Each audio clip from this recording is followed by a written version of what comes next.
Welcome to beat the street. तो आज हम यहाँ पे फंडामेंटल एनालिसिस में कवर करेंगे जेएसडब्ल्यू एनर्जी को।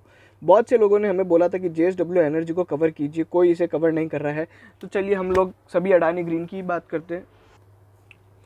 तो हमने सोचा कि चलिए अब हम यहाँ पे जेएसडब्ल्यू एनर्जी को कवर करेंगे। तो इस वीडियो में जानेंगे जेएसडब्ल्यू एनर्जी का बिजनेस, उनकी ग्रुप कंपनीज के साथ क्या क्या काम होते हैं, उनकी प्लांट की लोकेशंस क्या है, उनका फ्यूचर एक्सपेंशन प्लान क्या है, ग्रीन एनर्जी को लेके कंपनी क्या सोचती है और क्या बड़ा इन्वेस्टमेंट करने वाली है। उसके अलावा और कुछ जेएसडब्ल्यू एनर्जी के बिजनेस है क्या, और यहाँ पे टेक्निकल एनालिसिस करेंगे, शेयर होल्डिंग पैटर्न के चेंजेस जानेंगे, और यहाँ पे हम आपको बताएंगे कि इसमें आपको क्या करना चाहिए। पीयर कंपैरिजंस करेंगे और टेक्निकल चार्ट्स पे यहाँ पे कोई ब्रेकआउट वगैरह दिख रहा है क्या, प्राइस एक्शन वॉल्यूम क्या बन रहा है, तो वो सारी चीज़ें हम लोग यहाँ पे देखेंगे। अगर आप हमारे चैनल पे पहली बार आए थे तो चैनल को जरूर सब्सक्राइब करें और बेल आइकन को जरूर दबाएं। और अभी तक अगर आपने हमारा ऑटोमेटेड स्टॉक मार्केट फीड को ज्वाइन नहीं किया है तो आप सबसे पहले वो ज्वाइन कर लें। यहाँ पे सभी तरह की स्टॉक मार्केट की खबरें, भले कोई ब्रोकरेज की रिपोर्ट हो या फिर किसी भी तरह की यहाँ पे मैनेजमेंट का इंटरव्यू, कॉन कॉल या फिर किसी भी तरह का फंडामेंटल एनालिसिस, सारी स्टॉक मार्केट की खबरें रियल टाइम बेसिस पे यहाँ पे अपडेट हो जाती है। ठीक है, तो आपको कुछ नहीं करना है, बीट द स्ट्रीट यहाँ पे सर्च करना है टेलीग्राम पे, नहीं तो आप यहाँ पे हमें लिंक इन डिस्क्रिप्शन के थ्रू भी ज्वाइन कर सकते हैं। चलिए सबसे पहले मैं उनके लिए अपडेट दे देता हूं जो केवल ये वीडियो रिजल्ट के लिए देख रहे हैं और उन्हें बाकी एनालिसिस से मतलब नहीं है। देखिए अगर अपन बात करें ओवरऑल रिजल्ट्स की, तो रिजल्ट्स यहाँ पे Q4 के अंदर जो रहे हैं वो इतने अच्छे नहीं रहे। अगर अपन इसे दिसंबर क्वार्टर से कंपेयर करते हैं तो रिजल्ट्स यहाँ पे कम आए हैं। अगर आप बात करोगे रेवेन्यू की, तो रेवेन्यू भी यहाँ पे कम हुआ है, एंड इवन अगर अपन देखते हैं तो यहाँ पे जो ऑपरेशन से इनकम होती है वो भी यहाँ पे कम हुई है। ठीक है, ओवरऑल यहाँ पे इनकम कम रही है। उसके अलावा अगर आप बात करते हो यहाँ पे प्रॉफिट की, तो यहाँ पे अपन नेट प्रॉफिट भी देख लेते हैं। अगर आप यहाँ पे देखोगे प्रॉफिट फॉर द जो पीरियड है वो यहाँ पे अगर आप पिछले उससे क्वार्टर से कंपेयर करते हो तो 40% से कम हुआ है। बट वहीं पे अगर अपन बात करें YOY बेसिस पे, तो भी यहाँ पे रेवेन्यू कम होता हुआ दिखाई दिया है, बट यहाँ पे प्रॉफिट बढ़ता हुआ दिखाई दिया है। ठीक है, अभी अगर आप देखोगे तो इस बार एक प्रॉब्लम है। इस बार क्या प्रॉब्लम है, यहाँ पे अगर अपन देखते हैं प्रॉफिट बिफोर टैक्स अगर आप देखोगे ना तो इतना ज़्यादा इंपैक्ट नहीं है, बट यहाँ पे प्रॉफिट आफ्टर टैक्स में बहुत ज़्यादा इंपैक्ट है। फॉर एग्जाम्पल YOY बेसिस पे तो आपकी इनकम यहाँ पे ज़्यादा है बट यहाँ पे कम हो जाती है। तो इसके पीछे मेजर रीजन है, कंपनी ने 56 करोड़ का एक टैक्स एक्सपेंस बुक किया है। उसके पीछे कारण क्या है कि कंपनी ने अपना टैक्स स्ट्रक्चर चेंज किया और नई सरकार की स्कीम यहाँ पे ऑप्ट करी है, जिसके अंदर उनकी जो पुराने डेफर्ड टैक्स क्रेडिट थे वो अब यहाँ पे उनको नहीं मिलेंगे। तो उस कारण से वो इंपैक्ट आपको दिखने को मिल रहा है। ओवरऑल यहाँ पे जो इनकी परफॉर्मेंस रही है वो बाकी कंपनीज से नहीं रही है। बाकी कंपनी जैसे टाटा पावर या फिर अडानी ग्रीन की बात करें या फिर अडानी पावर की बात करें, उन लोगों के रेवेन्यूज यहाँ पे Q और YOY बेसिस पे बढ़े थे, एटलीस्ट टाटा पावर के तो बढ़े थे। तो वो सारी चीज़ें, ओवरऑल भी यहाँ पे रेवेन्यू कम रहा है। अगर आप देखोगे तो यहाँ पे कंपनी का रेवेन्यू जो यहाँ पे कंसोलिडेटेड मैनर में अपन देख रहे हैं तो यहाँ पर रेवेन्यू और प्रॉफिट दोनों ही यहाँ पे कम रहा है। ठीक है, तो ये जो परफॉर्मेंस है ये एकदम डिसेंट परफॉर्मेंस है। यहाँ पे अगर आप देखोगे तो डी ग्रोथ देखने को मिली है। बाकी यहाँ पे जो इसका EPS है वो 4.84 रुपीज़ का है। तो वो सारी चीज़ें, बैलेंस शीट की बात करें सबसे इंपॉर्टेंट रहता है अपने लिए नेटवर्थ। तो यहाँ पे कंपनी की जो नेटवर्थ है अगर आप देखोगे तो 11,600 करोड़ से बढ़ के 14,500 करोड़ हो गई है। लाइबिलिटीज़ की बात करें तो कंपनी ने अपनी बोरोइंग्स को कम किया है और कंपनी ने काफ़ी ज़्यादा अपना डेप्ट को रिड्यूस किया है। अपन बोरोइंग्स और नेट डेप्ट पे यहाँ पे लेवल्स पे थोड़ी देर बाद बात करेंगे। और कैश फ्लोज की बात करते हैं तो कैश फ्लोज यहाँ पे अगर अपन देखेंगे तो कैश फ्लो फ्रॉम अगर अपन ऑपरेशंस देखते हैं तो यहाँ पे कंपनी ने काफ़ी ज़्यादा अच्छा खासा कैश जनरेट किया है फ्रॉम कैश फ्लोज। और इन्वेस्टिंग एक्टिविटीज़ में अपने कैश फ्लो नेगेटिव होना चाहिए, तभी अपने को पता पड़ता है कंपनी कितना यहाँ पे इन्वेस्ट कर रही है। 1,000 करोड़ का कंपनी ने इस बार इन्वेस्टमेंट किया है। और वहीं पे फिनेंसिंग एक्टिविटीज़ से भी अगर आप देखते हो तो नेगेटिव कैश फ्लो है, मतलब 2,500 करोड़ की यहाँ पे डेप्ट वगैरह ओवरऑल यहाँ पे कंपनी ने चुकाई है। तो कैश फ्लोज यहाँ पे पॉजिटिव है। उसके अलावा यहाँ पे कंपनी ने अगर आप देखोगे तो कंपनी ने यहाँ पे 2 रुपये का डिविडेंड अनाउंस किया है। इसके अलावा एक अपडेट ये है कि कंपनी ने अपना 18 मेगावाट का thermal power plant JSW cements को यहाँ पे ट्रांसफर किया था, जो कि एक इंटर रिलेटेड ट्रांजैक्शन है, इंटर पार्टी इंटर रिलेटेड जिसको आप जैसा भी बोले। फिर यहाँ पे कुछ बड़े इवेंट्स थे। अगर आप देखोगे JSW हाइड्रो एनर्जी लिमिटेड एक इनकी सब्सिडरी, उन्होंने 5,000 करोड़ रुपए रेस किए हैं। फिर सेंट्रल इलेक्ट्रिसिटी अथॉरिटी ने इनका एक प्रोजेक्ट को यहाँ पे अप्रूव किया, करचम्बंग वांगटू हाइड्रो पावर इलेक्ट्रिक। यहाँ पे अगर कंपनी का जो बेसिकली उसका जो एक्सपेंशन प्लान है वो यहाँ पे अप्रूव कर दिया गया है 1,000 मेगावाट से 1,045 मेगावाट। फिर JSW रिन्यू एनर्जी जो कि इनकी रिन्यूएबल एनर्जी वाली कंपनी है, अगर आप देखोगे तो उसकी जो होली ओन सब्सिडरी है वहाँ पे उसने PPA एग्रीमेंट साइन किया है सोलर एनर्जी SECI से for supply of 540 megawatt from the blended wind project. तो बेसिकली ये ना रिन्यूएबल एनर्जी यानी विंड का यहाँ पे विंड एनर्जी का एक पार्ट है। तो वो सारी चीज़ें, बाकी अगर अपन देखेंगे यहाँ पे ओवरऑल यहाँ पे कुछ भी खास ये नहीं है। तो ये जो रिजल्ट्स है, अगर आप मेरे को पूछते हो कैसे रहे हैं, इसका क्या इंपैक्ट रहेगा, तो रिजल्ट के कारण तो इंपैक्ट यहाँ पे नेगेटिव देखने को मिल सकता है एक बार। और अभी एक और जो चीज़ चल रही है मार्केट में, अडानी के बाद यहाँ पे अब अंबानी जी भी आ गए हैं, तो उसका एक नेगेटिव इंपैक्ट सभी पावर स्टॉक्स में दिख रहा है। अगर आप देखोगे तो सभी पावर स्टॉक्स यहाँ पे थोड़े बहुत यहाँ पे प्रॉफिट बुकिंग मोड में चल रहे हैं, और उसके बाद यहाँ पे जेएसडब्ल्यू एनर्जी में भी थोड़ी बहुत यहाँ पे इस तरह की प्रॉफिट बुकिंग देखने को मिल सकती है। चलिए अब आ जाते हैं की हाईलाइट्स की बात करते हैं। यहाँ पे अगर आप देखोगे एलटी जनरेशन का मतलब क्या होता है।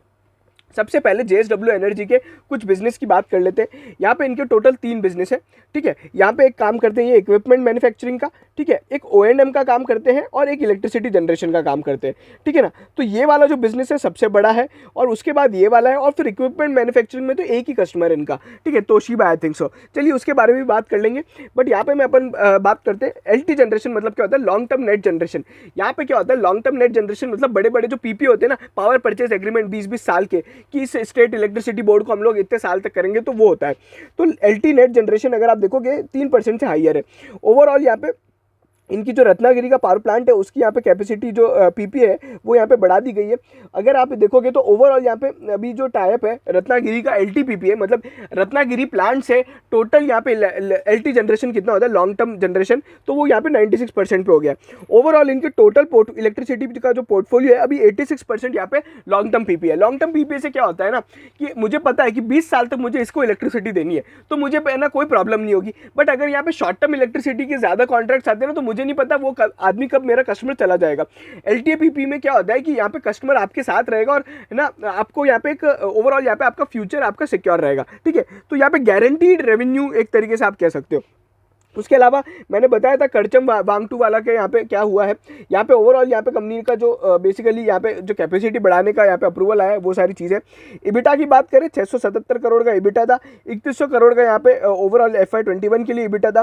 प्रॉफिट आफ्टर टैक्स इस बार 107 करोड़ का हुआ था, ओवरऑल 795 करोड़ का हुआ है। कंपनी के जो रिसीवेबल्स है, अच्छा रिसीवेबल्स यहाँ पे क्यों इंपॉर्टेंट हो जाते हैं, क्योंकि अगर आप देखोगे इलेक्ट्रिसिटी कंपनीज की हालतें खराब है, अगर वो पैसा नहीं चुकाएंगी जो इनकी मेन कस्टमर होती है तो यहाँ पे प्रॉब्लम हो सकती है। बट अगर आप देखोगे टोटल यहाँ पे जो रिसीवेबल्स है, यहाँ पे अगर अपन देखते हैं तो 28% से यहाँ पे रिसीवेबल डिक्लाइन हुए हैं, ठीक है। ओवरऑल यहाँ पे YOY बेसिस पे 38% से हुए हैं, और कंपनी ने बोला है कि यहाँ पे लोवेस्ट आउटस्टैंडिंग है, हमारा पैसा जो बाकी पड़ा है लोगों से हम जो मांगते हैं वो लोवेस्ट है पिछले 3 साल में।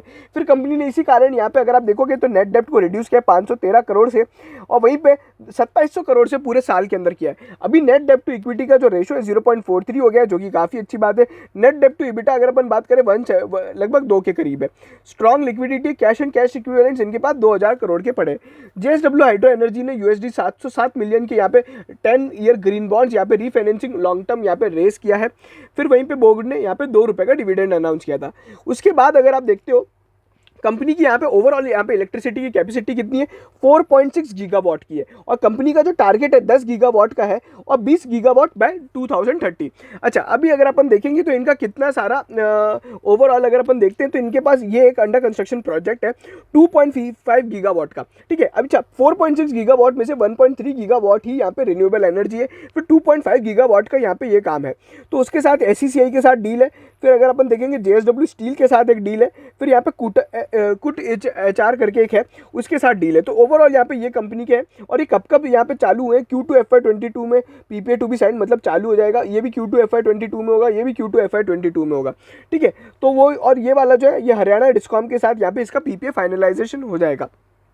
तो कंपनी के ये 4 प्रोजेक्ट हैं, और ये किस किस को बेचेगी वो सारे यहाँ पे बताए गए हैं। तो बेसिकली ये इनके प्रोजेक्ट्स हैं। और कंपनी ने एक और मैं बात बता दूँ, कहीं ना कहीं यहाँ पे डिस्क्लोज किया है कि आने वाले समय में कंपनी ने ये बोल दिया है कि हम किसी भी तरह का यहाँ पे अब थर्मल पावर एनर्जी में एडिशन नहीं करेंगे, हम जो भी कैपेसिटी एडिशन करेंगे वो रिन्यूएबल एनर्जी में करेंगे, ठीक है। फिर कंपनी ने ये भी बताया कि 100% यूटिलाइजेशन ऑफ फ्लाई ऐश और जीरो लिक्विड है। तो वो बेसिकली कंपनी फ्लाई ऐश जो होता है यहाँ पे बाय प्रोडक्ट जनरेट होता है जो सीमेंट और बाकी इंडस्ट्रीज में काम आता है। तो ये वाला जो फ्लाई ऐश है ये JSW सीमेंट को जाता है, ठीक है। उसके अलावा बाकी अगर अपन देखेंगे तो वो सारी चीज़ें ठीक है।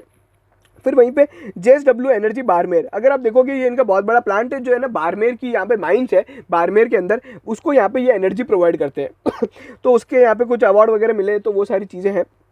अच्छा, सस्टेनेबिलिटी पे कंपनी ने बताया कि हमने कोविड-19 के एफर्ट्स वगैरह क्या-क्या किए हैं। इसमें इनका नेट कार्बन ज़ीरो जो है ना, वो 2050 तक का यहाँ पे टारगेट है कि ये नेट नेट कार्बन न्यूट्रल हो जाएंगे 2050 तक, ठीक है ना। तो कंपनी का ये ओवरऑल यहाँ पे मेन टारगेट है जो सस्टेनेबिलिटी पे। ग्रोथ स्ट्रेटेजी में अगर अपन बात करें तो मैं आपको बता देता हूँ जो मैं बोल रहा था, no new thermal capacity to be added going forward, और टारगेट मैंने बता दिया 10 गीगावाट 20 गीगावाट का है। उसके अलावा कंपनी यहाँ पे डी रिस्किंग पोर्टफोलियो मैंने बताया था कैसे एलटी वाला जो पोर्टफोलियो इनका बढ़ गया है।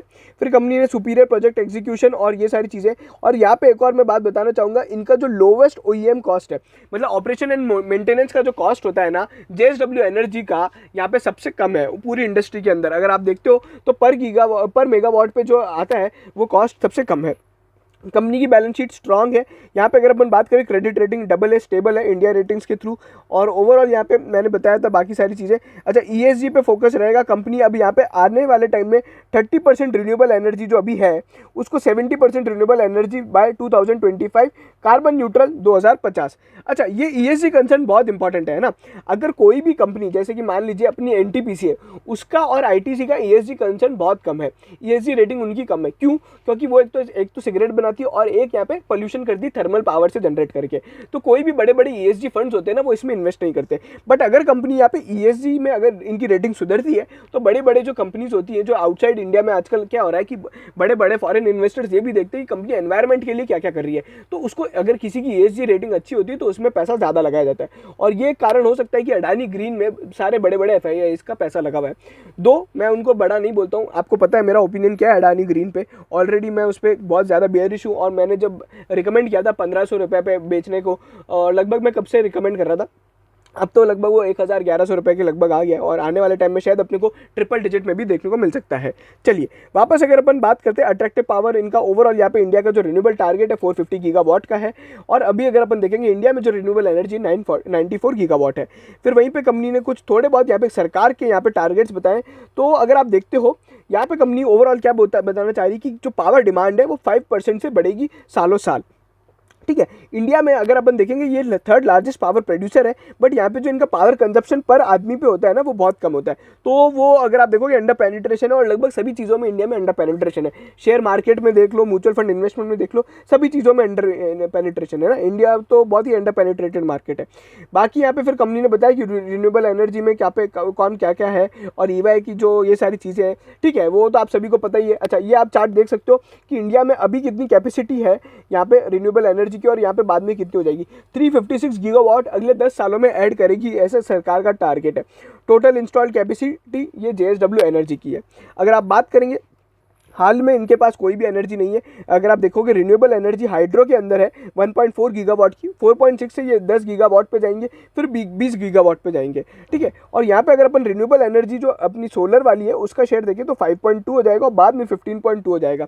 बट यहाँ पे जो हाइड्रो एनर्जी वो भी बहुत अच्छी होती है। इसके अंदर भी यहाँ पे अगर आप देखोगे तो कंपनी का कोई ग्रोथ प्लान नहीं है, बट वो ओवरऑल मैंने आपको बताया वो अच्छी होती है, ठीक है। तो ये सारी चीज़ें, और कैसे कैसे यहाँ पे कंपनी का थर्मल और रिन्यूएबल का जो बिजनेस है 30% से 70% जैसा कि बताया था, और बाद में 84% हो जाएगा।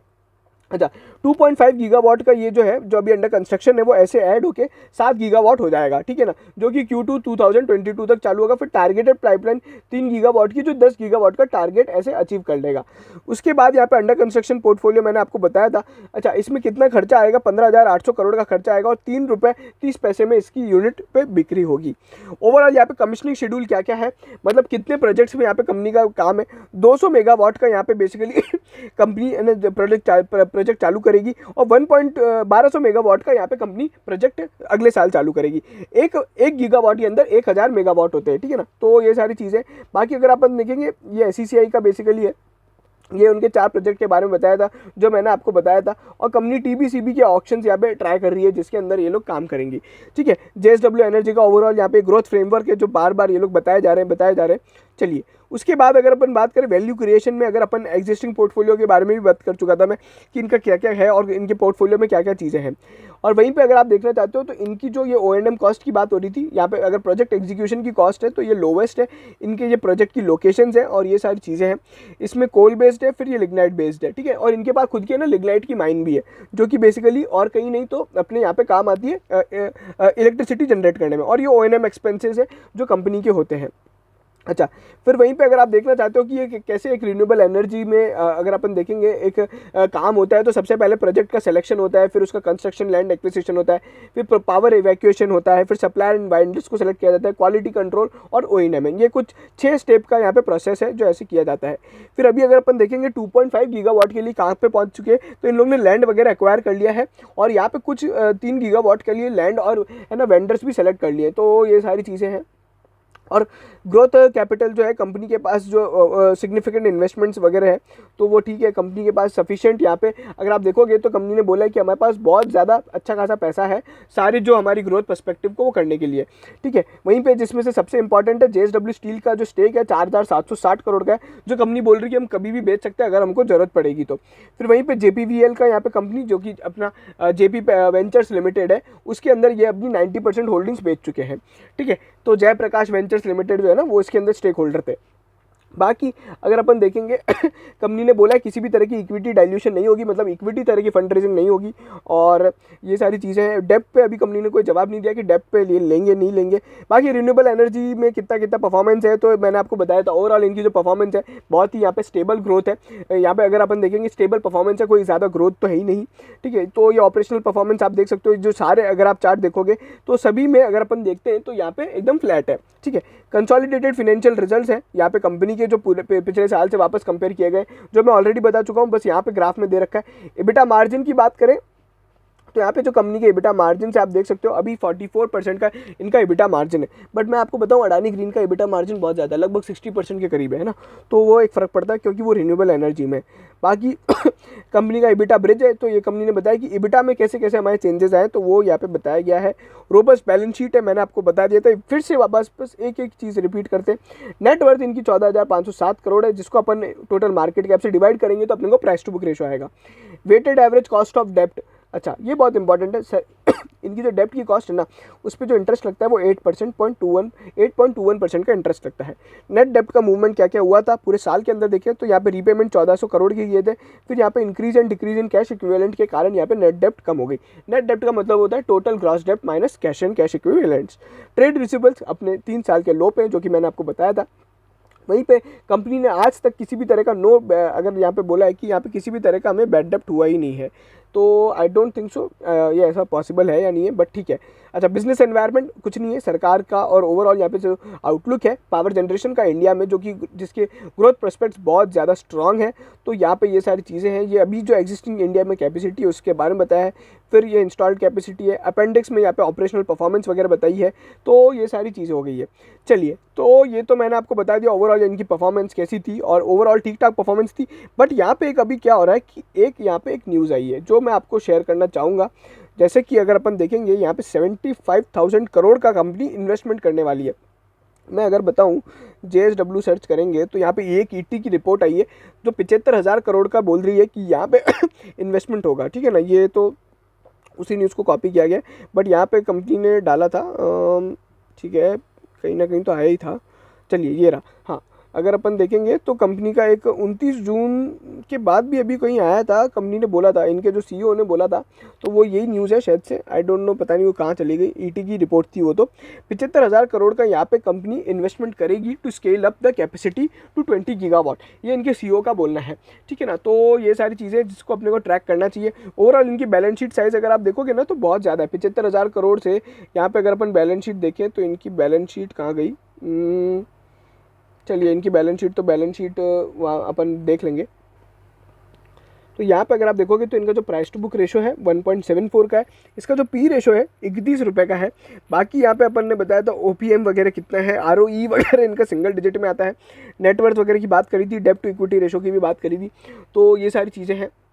अच्छा, यहाँ पे अगर अपन देखेंगे पी रेशो की हिस्ट्री, तो अभी ये है ना एक 30 के पी रेशो पे ट्रेड कर रहा है। बीच में ये अगर आप देखोगे तो 57 के पी पे ट्रेड करता था, बट अभी अगर आप देखोगे पिछले 2 साल का, तो सबसे हाईएस्ट पी के लेवल पे ट्रेड कर रहा है। तो ये चीज़ भी अपनी बहुत इंपॉर्टेंट हो जाती है। अडानी ग्रीन से कंपेयर करोगे तो उसका पी तो बहुत हाई है। यहाँ पर मैं कंपेयर करना चाहूँगा टाटा पावर से। टाटा पावर ही इसका एक सही आदमी है, उसका पी है 58, और उसका जो OPM है वो है ना 20% है। बट यहाँ पे अगर अपन देखेंगे टाटा पावर बहुत बड़ा है, ठीक है, तो यहाँ पे EV टू EBITDA रेशो भी उनका ज़्यादा है, इनका प्राइस टू बुक रेशो अगर अपन देखते हैं तो इनका तो कम ही है। JSW एनर्जी का प्राइस टू बुक रेशो भी कम है, और अगर अपन देखेंगे टाटा पावर का यहाँ पे 1.86 है। तो ओवरऑल कंपैरेटिव अगर आप इसको करते हो तो यहाँ पे इसकी जो वैल्यूएशंस है बहुत कम है, अगर प्राइवेट सेक्टर में सबसे कम वैल्यूएशंस पे ट्रेड हो रहा है। चलिए यहाँ पे अगर अपन शेयर होल्डिंग पैटर्न में देखते हैं तो प्रमोटर्स का जो स्टेक है वो पिछले बार से अभी कम हुआ है।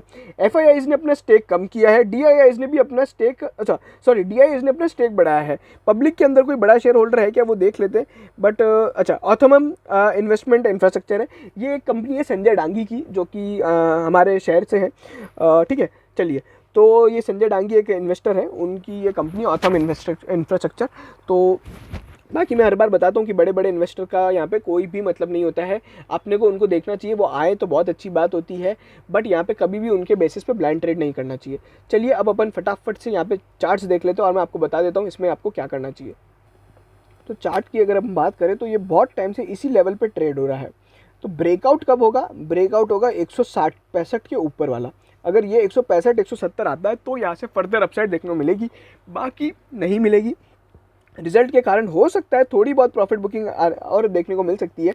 तो मेरा यहाँ पे क्या टारगेट रहेगा, देखो मैं तो टाटा पावर के साथ जाना चाहूँगा अगर मेरे को सेलेक्ट करना है तो, but I am also bullish on JSW energy, no doubt, ठीक है ना।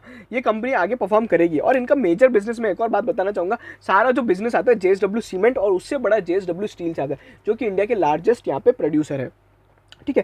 तो यहाँ पे मेरी क्या राय रहेगी, इसको जब एडिशन करना है ना तो अपन इसको यहाँ पे ऐड करेंगे 130, 135, 40 के लेवल पे, ठीक है। इसको इस लेवल पे ऐड करेंगे, और यहाँ पे अगर आप देखो कि वॉल्यूम तो कुछ है नहीं, तो शॉर्ट टर्म ट्रेड तो मैं कुछ बोलूँगा नहीं।